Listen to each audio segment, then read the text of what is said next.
the first thing that I think people tend to think about when they think about Tofino is like transient seasonal workers, people who live here year-round. They make all their money in the summer, and a whole bunch of people come through for the fair weather, and it's competitive trying to find a place to stay.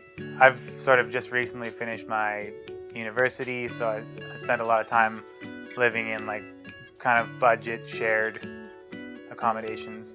Nobody wants the whole place to get developed, but at the same time, like, we have this like burgeoning tourism economy that relies on cheap seasonal labor, and you know, any resort municipality has this problem with like affordable housing. So it's really cool to see the First Nation kind of taking leadership there.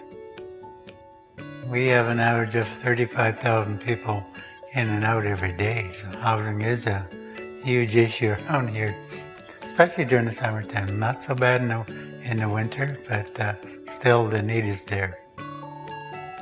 My understanding is that somebody got an idea that, well, you know, I heard someplace where people are building houses out of containers. And somebody else said, well, I think that might be a good idea. And then somebody else talked to somebody at ANSI, Indian Affairs, and said, we'd like to try this. And basically it snowballed, and money was found for it.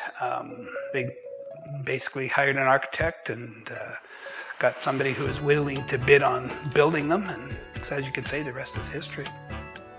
My last home was a trailer that was up on cinder blocks and was full of mold. So moving into this place, being clean and new, has been amazing for the overall quality of living. It's beautiful. Maintaining the home, now it only involves a pressure washer and a scrub brush rather than a paintbrush and a hammer and nails.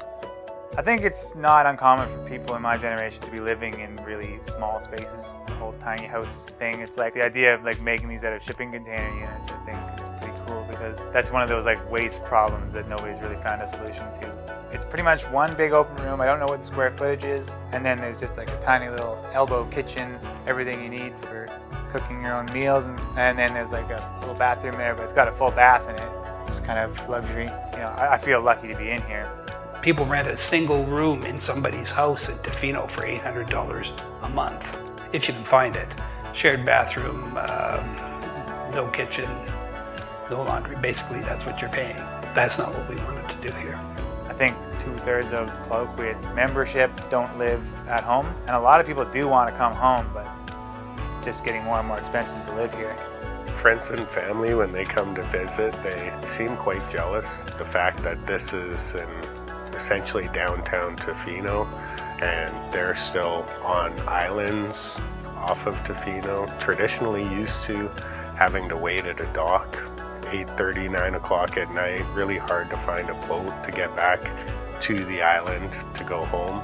That first time being able to pull up to my driveway and unload the kids and groceries straight in the door was an amazing